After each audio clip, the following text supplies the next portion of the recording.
हमारे सभी प्रजापति भाइयों को बाल योगी रौनक शास्त्री का प्यार भरा नमस्कार। आज बातों को आप लोग भूल गए हो, ये सिर्फ आपके लिए है। आप कौन है, क्या चीज है, आज मैं आपको बताऊंगी। किसी को मालूम है कि पहले इसी प्रजापति का नाम कुंभहार था। इस प्रजापति का नाम कुंभहार कैसे पड़ा, किसी को मालूम है? मालूम हो तो हाथ उठा दे। किसी को नहीं मालूम? मैं बताती हूँ। पहले जब प्रजापति सुबह को उठता था तो सबसे पहले धरती माँ का वंदन करता था। कहता था, हे सूर्य भगवान, हे चंद्रमा भगवान, हे जल देवता, हे वायु देवता, सभी को याद करते हुए कहता था, मुझे धरती की तरह धैर्यवान बनाना और सूर्य की तरह समय का पाबंद बनाना, चंद्रमा की तरह शीतल बनाना और जल और वायु की तरह मैं इस धरती के हर एक जीव के काम आऊं। मुझे ऐसा वरदान दो, मैं सबकी प्यास बुझाऊं, मैं सबके काम आऊं। हे ईश्वर, मुझे ऐसा बनाना। पहले तो ये मांगता था, पहले ये प्रार्थना करता था, और जब भगवान ने इसे इस लायक बना दिया तो इसकी सबसे पहली गलती भगवान का ध्यान ही नहीं रहा है। अच्छा, अब किसी को मालूम है कि इस धरती पर सबसे पहले कौन आया था? सबसे पहला वैज्ञानिक कौन है? किस चीज का सबसे पहले आविष्कार हुआ था? किसी को मालूम है? सबसे पहले इस धरती पर प्रजापति ही आया था। और मेरे प्रजापति भाइयों, वही सबसे पहला वैज्ञानिक है जिसने किस चीज का आविष्कार किया? जिसने कुंभ का आविष्कार किया था, जिसे हम सब लोग घड़ा कहते हैं। कहीं कहीं पर इसे गगरी भी कहा जाता है, अलग अलग नामों से पुकारा जाता है। लेकिन जब पहली बार बना था तो इसका नाम कुंभ पड़ा था। हरिद्वार से 6 किलोमीटर दक्षिण की ओर जो कभी राजा दक्ष की राजधानी का नगर था, जो आज भी गलखंड के नाम से जाना जाता है, जहाँ कुंभ परवी पड़ती है, ये भी कुंभ से ही शुरू हुई थी। और गलखंड के रहने वाले एक प्रजापति को भगवान विष्णु ने अपना चक्र दिया था, जिसका उसने अपना चाक बनाया था। और भगवान शंकर ने अपना त्रिशूल, अपनी पिंडी दी थी। पिंडी पर उस चक्र को रखा था और त्रिशूल से उसे घुमाया था। और मेरे प्रजापति भाइयों, भगवान ब्रह्मा ने अपनी जनेऊ और अपना जल का भरा कमंडल दिया। कमंडल में जो जल था उससे मिट्टी को गीला किया और उस जनेऊ से कुंभ को काटा था।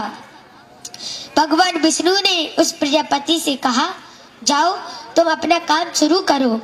तो उसने पहले ही बार में इतना सुंदर कुंभ बनाया, इतना सुंदर घड़ा बनाया कि भगवान उसे देख कर के खुश हो गए। भगवान बोले, तुमने इसे कैसे बनाया? तो उस प्रजापति ने क्या कहा? उसने कहा, प्रभु, जैसे आपने मुझे 5 तत्वों से मिलाकर बनाया है, वैसे ही मैंने इस कुंभ को 5 तत्वों से मिलाकर बनाया है। कैसे? जल, वायु, अग्नि, आकाश और धरती। मैंने धरती से मिट्टी ली और जल से उसे गीला किया और आकाश वायु से इसे सुखाया था और अग्नि से इसे पकाया था। भगवान इतने खुश हुए कि उन्होंने एक सुंदर सा हार अपने हाथ में लिया और उसको बाहर के डाल दिया। तो उसी समय उसका नाम भगवान ने कुंभहार रखा। कुंभ का नाम पहले और हार का बाद में, दोनों शब्दों को जोड़ दिया तो हो गया कुंभहार। और उसी वक्त भगवान ने उसे ये वरदान दिया कि चाहे कोई भी पूजा हो, हर काम में तुम्हारी कुंभ की हर किसी को आवश्यकता पड़ेगी। तुम्हारी पूजा के बगैर कोई पूजा संपूर्ण नहीं होगी। तुम्हारी इस कुंभ का जल पी करके लोग अपनी सांसें लेंगे।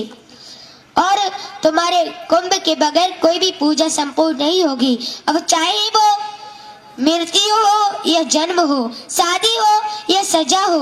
और मेरे प्रजापति भाइयों, ये सच बात है, तुम जिस विवाह में नहीं जाओगे तो इसका विवाह तुम्हारे कलश, तुम्हारी पूजा के बिना कभी पूर्ण नहीं होगा। इसीलिए आप जरा सोचो, आप कौन हो, फिर भी आप भिखारियों की तरह जी रहे हो। अरे आपको नहीं मालूम है आप कौन हो? आप राजाओं के राजा हो और शेरों के शेर हो, इस संसार की जड़ें हो। जो एक बार हिल जाए तो पूरा ब्रह्मांड हिल जाएगा। और ये ब्रह्मांड कौन है? ये ब्रह्मांड आदि प्रजापति ब्रह्मा है। ब्रह्मांड भी प्रजापति ही है और इसके रचयिता दक्ष प्रजापति है। ये भी प्रजापति है, यानी कि ब्रह्मांड भी प्रजापति है और उसका रचयिता भी प्रजापति ही है। और मेरे प्रजापति भाइयों, आप फिर भी अपना सर झुका कर जी रहे हो। आपकी एक छोटी सी गलती से आपको नीचे गिरा दिया गया है। मैं बताती हूँ, अगर किसी भाई को बुरा लग जाए तो माफ कर देना। मैं बताती हूँ, आज 20% तो प्रजापति मिट्टी के बर्तन बना रहे हैं और 80% रोजगार बंद कर दिया गया है। किसने किया है? फाइबर, प्लास्टिक, स्टील, लोहा ने। मेरे कहने का मतलब ये है कि किसी दूसरे के ऊपर निर्भय होकर मत जियो। अरे लोग तुम्हें नजरों में नीचा गिरा रहे हैं, इन्हें दिखा दो तुम कौन हो, तुम क्या हो। कैसे दिखाओगे? जब तक कोई अन्य जाति वाला तुम्हारे पास कुछ वस्तु लेने ना आए तब तक तुम उसे कुछ मत दो। और तुम्हारी जरूरत तो हर किसी को पड़ती है। कैसे?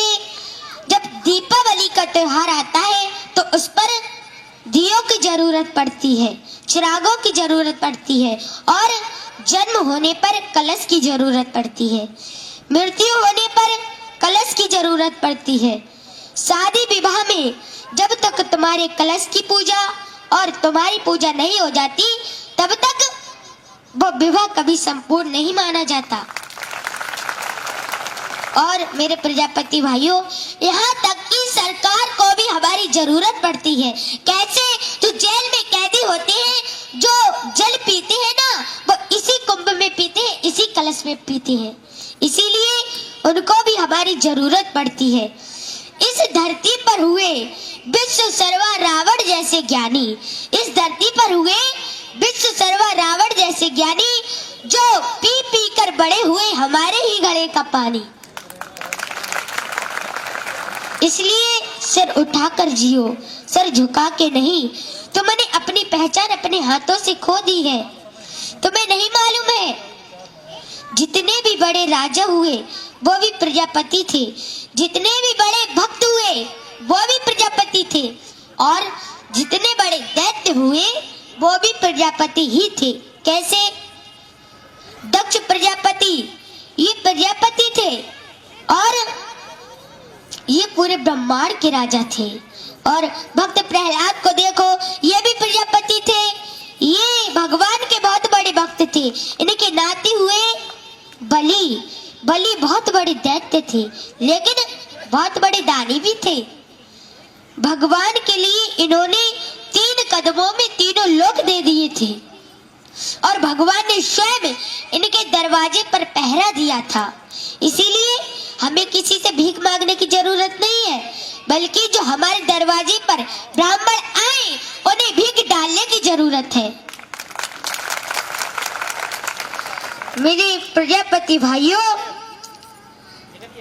आपको नहीं मालूम है, भगवान विष्णु जो थे वो बलि के दरवाजे पर ब्राह्मण का भेष धारण कर आए थे, क्योंकि बलि उस समय यज्ञ कर रहे थे। वो हो सकता है उन्हें दान न करते, इसीलिए वो ब्राह्मण का रूप धारण कर आए थे। जब उन्होंने ब्राह्मण को अपने दरवाजे पर देखा तो भीख डालने के लिए भाग पड़े और उन्होंने 3 कदमों में तीनों लोक दे दिए थे। वो खुद तो भिखारी बन गए और ब्राह्मण के लिए राजा बना दिया।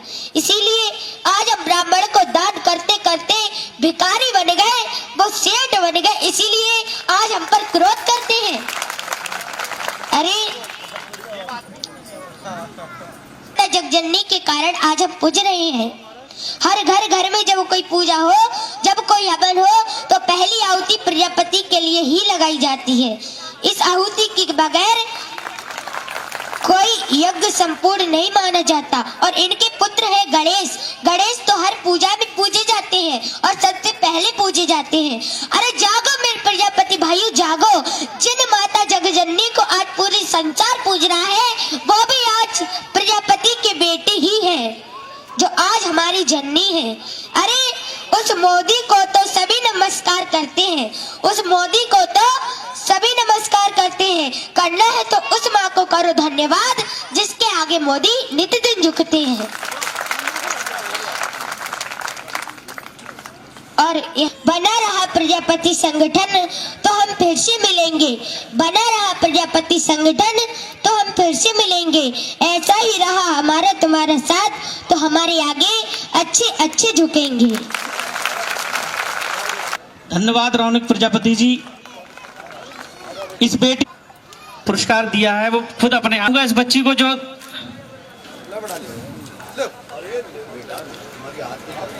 ये बेटी हमारे समाज का गौरव है, जो जिसे इतनी अल्प आयु में हमारे समाज के आ चुके हैं। राष्ट्रीय प्रजापति महासंघ की तरफ से उनका भी स्वागत है, वंदन है, अभिनंदन है।